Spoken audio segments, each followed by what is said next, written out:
I'm so excited to be back. I've put into the chat, let me just put it once more, just because I know sometimes it doesn't go through, because once it's recording.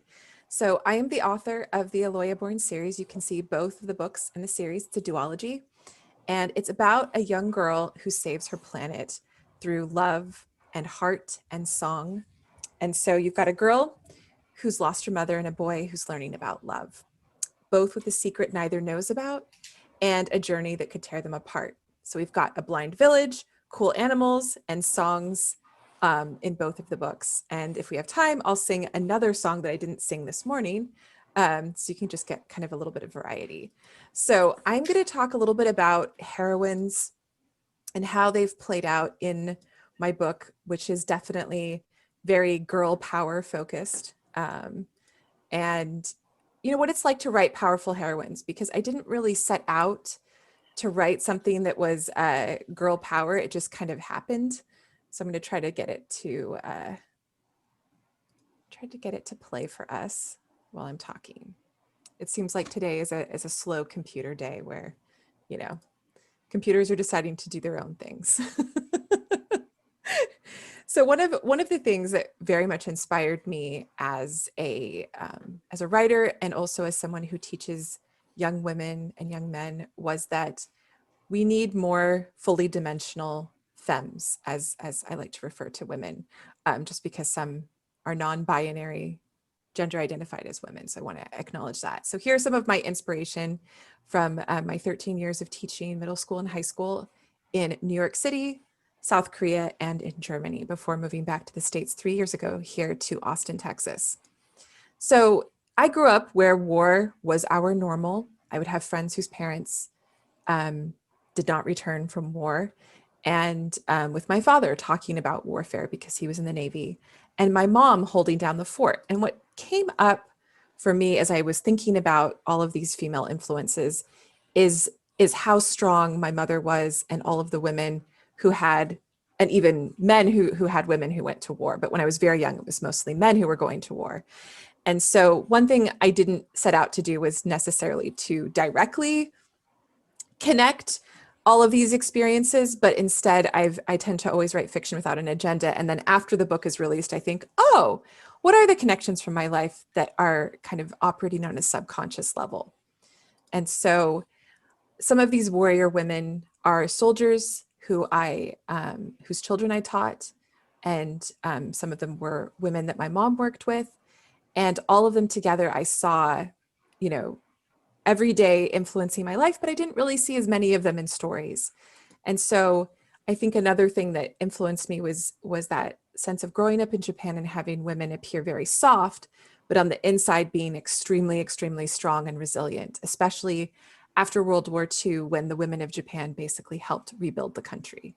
And that was something over and over again that my mom's friends who had grown up in the after effects of World War II often said that it was their grandmothers that made the biggest influence on them. Also, many of my female students would complain and say, you know, this is how they're not really pointing out things about women that we want to see in books. And so I would ask them, you know, what are the things you wish were in books? And let's write about those things. And so here you can see a couple of my students, you know, having fun.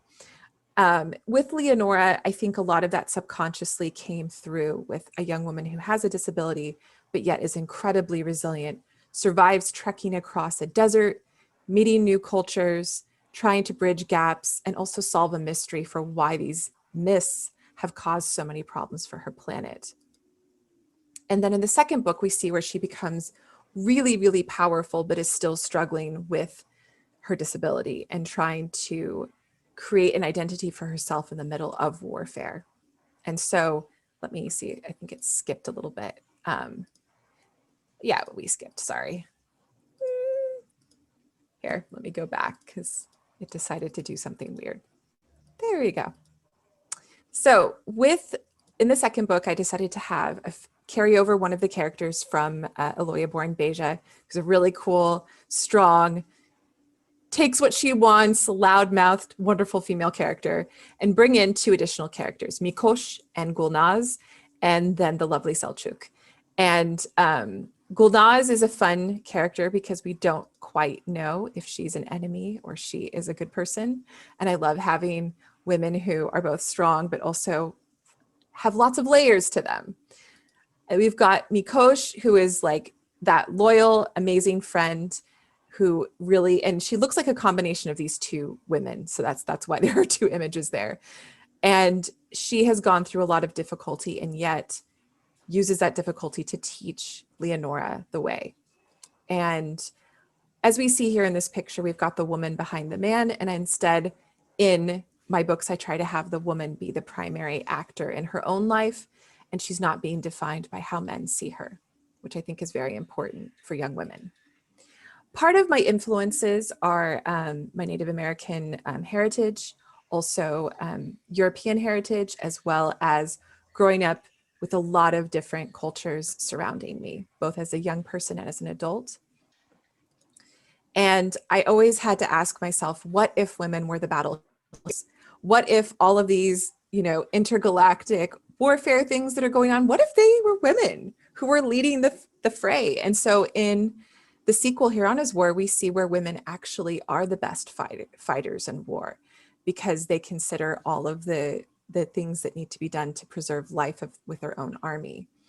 And so and this is actually me in high school holding one of my friends. So you can see not much has changed.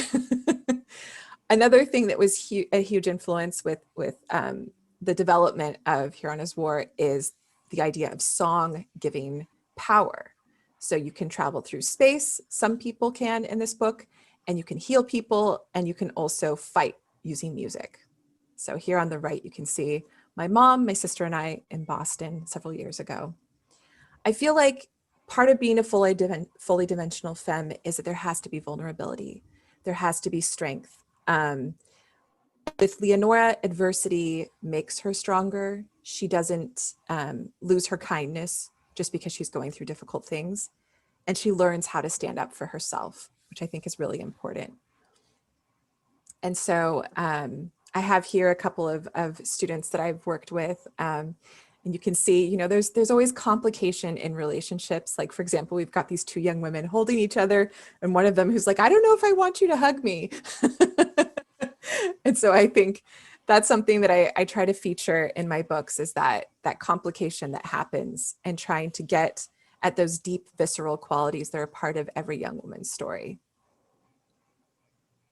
So I can sing if there's time, unless there are questions, one of the songs from Eloia Born, because the last one I sang earlier this morning was actually from Hirana's War. So I don't know if I'd love for you to sing. Okay, awesome. So Leonora likes to write songs, and she discovers that her songs have power in the first book. So I'm going to sing one of the songs that she sings to her friend Tarok, as their relationship is getting a little cozier, but they're also not certain if they're going to die on this mountainside. So this is supposed to sound like a 16-year-old girl's song would sound if she had written it. Mountain skies awash in gold, stay here with me, make me bold. Hold me close in the crisp night air, love me in the way you dare. Lead me to a place so warm, where our strife does not divide. Under fading violet skies, hold me close and never die. Only sleep when all is done, safe in arms so lean and strong. Under our dark mountain skies, our love will live on and on. Our love will live on and on. Oh, thank you. So that's a little more kind of teenager style versus the other songs in Hirana's War, which are more like the style of the songs are slightly different, where that like Leonora's songs are more kind of pure and sweet, almost with like a Celtic lilt, whereas Hirana's War have more of a kind of, I don't know, Druid, Eastern European mixed feel to them. So it's very fun to write some of those songs for the book, and also to just kind of think about ways in which different elements can influence characters on a planet.